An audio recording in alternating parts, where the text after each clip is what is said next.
Un día a la vez es un espacio para conectar con Dios a través de su palabra. Suscríbete y acompáñame en este maravilloso viaje y permite que la palabra nos transforme de dentro hacia afuera. Bendecido día para todos. Hoy vamos a la reflexión número 111 y la reflexión de hoy titula No lo postergues.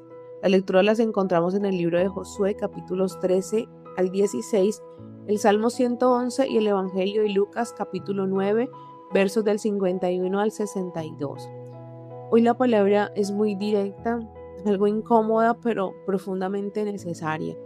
Lo que Dios te está pidiendo hoy, no lo dejes para mañana. Sé que vivimos en la época de la procrastinación, donde todo lo dejamos para después. Esa es nuestra cultura. Se volvió normal aplazar decisiones, cambios, compromisos. Siempre encontramos una excusa para todo, un después, un cuando esté listo. Pero el reino de Dios no funciona así. El llamado de Dios es siempre en presente. Y mire que el postergar nos impide llegar a esa tierra prometida por más que la tengas enfrente. Vamos a empezar con el Salmo 111, que este salmo nos ubica correctamente en quién es nuestro Dios, un Dios fiel, que sus obras son perfectas y que su amor ha permanecido siempre, desde Génesis hasta Apocalipsis, lo que está escrito en la palabra, pero desde la creación de la humanidad a hoy, su amor nos permea todos los días. Todo en él es firme, constante y digno de confianza. Y este salmo termina con un principio clave. La buena vida comienza con el temor de Dios, es decir, cuando tomamos en serio a Dios, cuando dejamos de jugar con nuestra fe y empezamos a vivirla con decisión. Vamos a leer este hermoso salmo. Aleluya. Doy gracias a Dios con todo mi ser, donde quiera que se reúnen las buenas personas y en la congregación. Las obras de Dios son tan grandiosas, dignas, una vida entera de estudio, un gozo sin fin. Esplendor y belleza caracterizan su obra. Su generosidad nunca se agota. Sus milagros son su memorial. Este Dios de gracia, este Dios de amor, imagínense tan lindos esos objetivos para nuestro amado. Dio alimento a los que le temen. Se acordó de cumplir su antigua promesa. Demostró a su pueblo que podía cumplir lo que decía. Les entregó las naciones en bandeja de plata, un regalo. Él crea la verdad y la justicia. Todos sus productos están garantizados para perdurar. Nunca pasan de moda, nunca quedan obsoletos, son a prueba de óxido. Todo lo que hace es honesto y verdadero. Pagó el rescate por su pueblo, ordenó que su pacto se cumpliera para siempre. Es tan personal y santo, digno de nuestro respeto.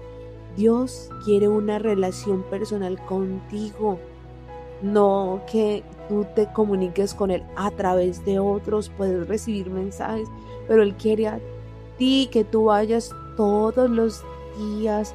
Su presencia es personal. La vida buena comienza con el temor de Dios. Hazlo y conocerás la bendición de Dios. Su aleluya es eterna. Y continuamos con Josué, en el capítulo 14, que narra el inicio del reparto de Canaán al oeste del Jordán por sorteo entre 9 tribus y medias, destacando la fe inquebrantable de Caleb. A sus 85 años, Caleb reclama a Josué la región de Hebrón prometida por Moisés 45 años antes, demostrando que la fidelidad de Dios no tiene edad, superando el temor a los gigantes. Y vemos que Caleb fue uno de los 10 espías. Él y Josué fueron los únicos dos que hablaron bien de Dios, o sea, dijeron que la tierra sí la podían conquistar, que era tal cual como Dios había dicho. Y por eso Dios los premió a los dos. A Josué le dio el liderazgo de guiar al pueblo de Israel y a Caleb le iba a dar unas tierras especiales. Y Josué 40 años después reclamó esas tierras cuando las estaban repartiendo. Entonces mira, 40 y Josué todavía tenía vitalidad para poder seguir luchando por seguir conquistando esa tierra. Y vemos que no importa el tiempo, si Dios va, Él nos vivifica.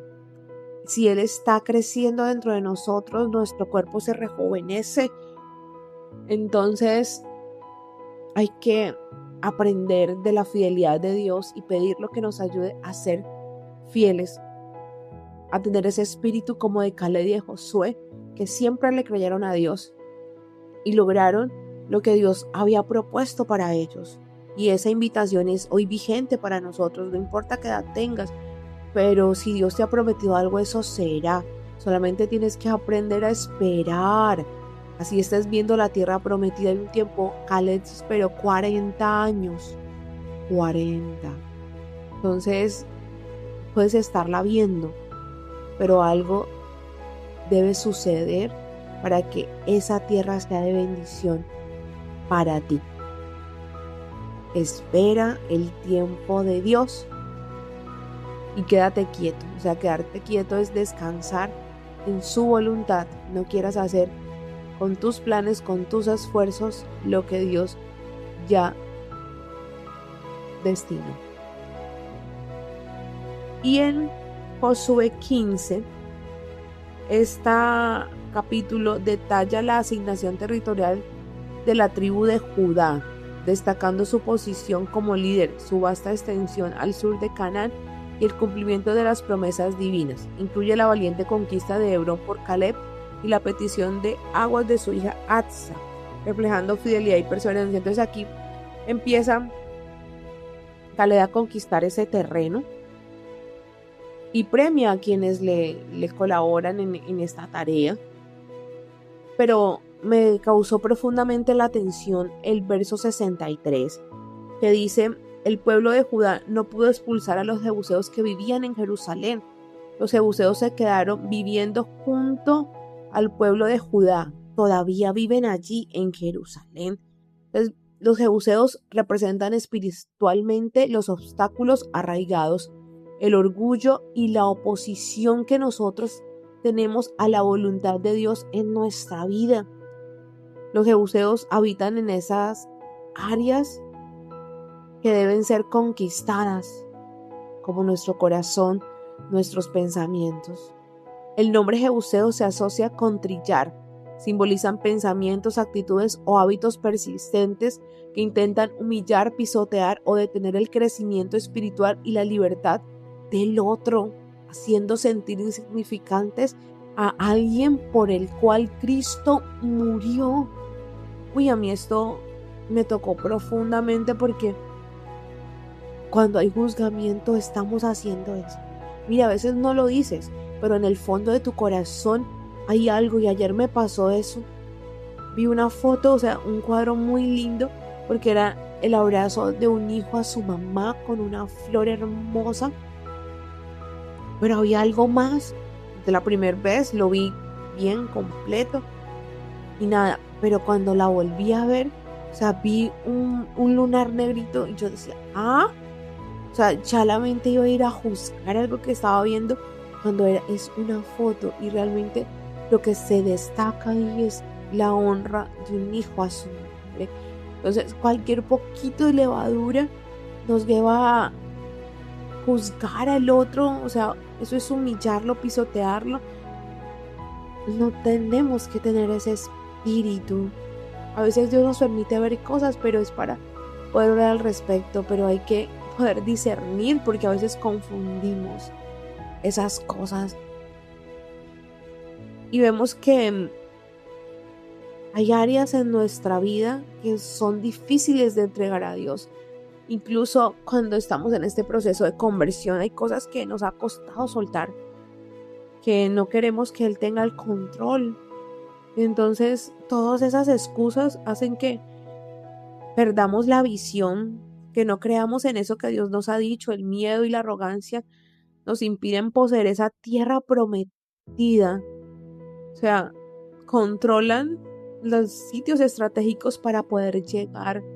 Pero si tú hoy la estás viendo, espera en Dios, descansa en Él, en su verdad. No hagas nada, o sea, no quieras hacerlo por tus propios medios, por tu propia fuerza. No, espera en Él. Mira, Caleb esperó 40 años y tú no quieres esperar 1 o 2. Espera para que todo sea perfecto como Dios lo tiene pensado. Vemos que más adelante el rey David tomó a Jebús. ¿Y esto qué nos quiere decir? Debemos conquistar esas fortalezas mentales mediante autoridad y fe. O sea, que ese espíritu de Jebuseo esté fuera de nosotros. ¿Para qué? Para que se pueda establecer el reino de Dios. Y hoy, en el nombre poderoso del Señor Jesús, oramos para que todo obstáculo arraigado en nuestro corazón, todo orgullo, toda rebeldía, sea bañado por la sangre preciosa del Cordero y clavado en la cruz, para que hoy seamos libres de ese espíritu jebuseo que no nos permite vivir el reino de Dios desde aquí, en nuestros corazones. Amén. Y el capítulo 16 detalla la asignación de las tribus de Efraín, hijos de José, con la conquista de Canaán. Recibieron una zona central y fértil desde el Jordán hasta el Mediterráneo, destacando su posición favorecida. El capítulo también registra el fallo por expulsar completamente a los cananeos, conviviendo con ellos. Pues mira que el verso 10 dice: pero no expulsaron a los cananeos que vivían en Geser. Los cananeos aún viven entre la gente de Efraín, pero son obligados a realizar trabajos forzosos. Mira que cambia un poquito, porque viven ahí, pero son obligados. O sea, no se permite que los cananeos ganen por el pueblo de Israel. O sea, así como nosotros hablamos, si el espíritu está fortalecido, o sea, lo que hay en la mente y en el corazón no van a dominar al espíritu. O sea, es esta analogía. ¿Y qué representan los cananeos espiritualmente? Son las fuerzas del mal, la idolatría y la corrupción moral, y las pasiones terrenales que deben ser conquistadas para alcanzar la plenitud espiritual o la tierra prometida. Simbolizan esos obstáculos internos y vicios que tientan a los creyentes a apartarse de la devoción al Dios maravilloso, a nuestro Padre de amor. Vemos que estos obstáculos son obstáculos para la santidad, o sea, representan la inmundicia y la idolatría que amenazan nuestra pureza. Bajuras del alma. El término cananeo se asocia con la gente, simbolizando las pasiones bajas, la codicia, la avaricia y el materialismo. Estos enemigos a vencer simbolizan la necesidad de eliminar radicalmente el pecado de nuestra vida. Y la tentación e idolatría, la adoración a falsos dioses, son las tentaciones que hacen que desviemos nuestra mirada de nuestro hacedor y creador. Vemos que, Dios mío, nos toca todos los días conquistar esa tierra, porque todos los días estamos en un mundo caído donde hay mucha maldad, donde nos podemos desviar fácilmente poniendo otros dioses en nuestro corazón y donde nos vendemos al mejor postor. Pero hoy Dios nos dice que eso no permite que vivamos ese reino de Dios desde aquí en la tierra. Debe empezar desde nuestro corazón y hay que llenar el espíritu para poder hacerle frente a esto. Van a permanecer, ahí dice, van a permanecer, pero un espíritu fortalecido hace que esas cosas no tomen el control de nuestras vidas. Entonces, la lucha contra los cananeos refleja la lucha interna entre la nueva naturaleza espiritual y las inclinaciones terrenales carnales, exigiendo la dependencia de la fuerza divina para obtener la victoria. Así es. Permite que tu espíritu se llene para que Él tome control de todos tus pensamientos, todos tus sentimientos y de tu cuerpo. Y verás cómo vamos a poder vivir ese reino aquí en la tierra. Continuamos con el Evangelio de Lucas, en el capítulo 9, versos 51 al 62, que marca el inicio del camino de Jesús hacia Jerusalén, su pasión, enfocándose en la determinación de su misión y las exigencias radicales del discipulado. Jesús enseña que seguirle requiere prioridad absoluta, superando la venganza, las comodidades personales y las ataduras familiares, llamando a un compromiso incondicional y sin mirar atrás. Vamos a leer estos versos. Al acercarse el momento de su ascensión, Jesús se armó de valor y se preparó para el viaje a Jerusalén. Envió mensajeros por delante, quienes llegaron a una aldea llamada Samaritana para ofrecer hospitalidad. Pero cuando los samaritanos supieron que su destino era Jerusalén, rechazaron hospedarlo. Al enterarse los discípulos, Santiago y Juan le dijeron: Maestro, ¿quieres que mandemos un rayo del cielo y lo incineremos? Recordemos que los samaritanos no se trataban con los de Jerusalén. Entonces había como esa discordia, y eso fue lo que mostró Juan y Santiago. Pero Jesús les dice que no, que de ninguna manera. ¿Por qué? Porque Dios vino a salvarnos, no a destruirnos. En el camino alguien le preguntó si podía acompañarlo. Iré contigo a donde sea, respondió. Jesús fue tajante: ¿estás dispuesto a pasar penurias? No nos hospedaremos en las mejores posadas, ¿sabes?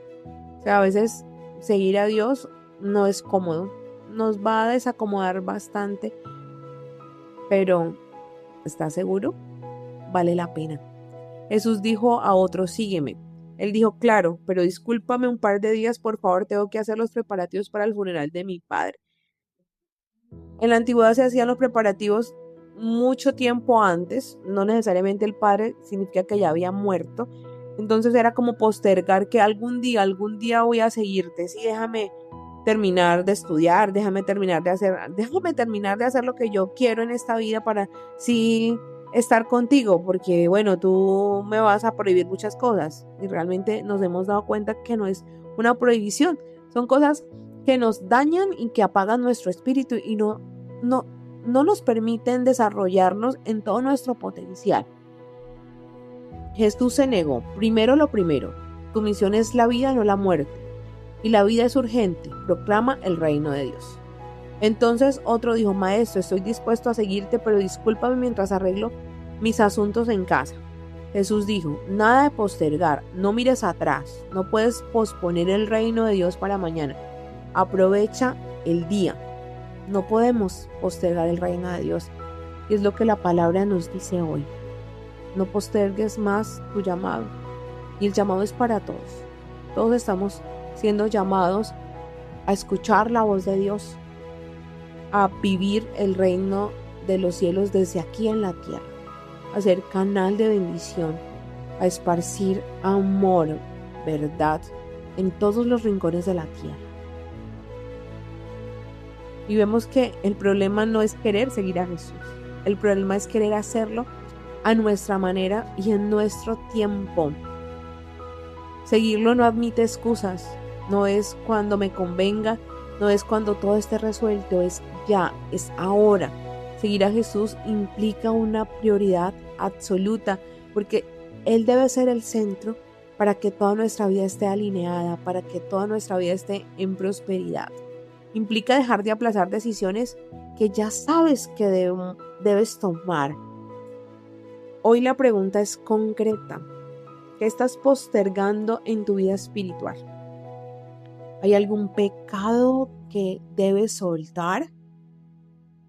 ¿Hay un paso en fe que has evitado dar?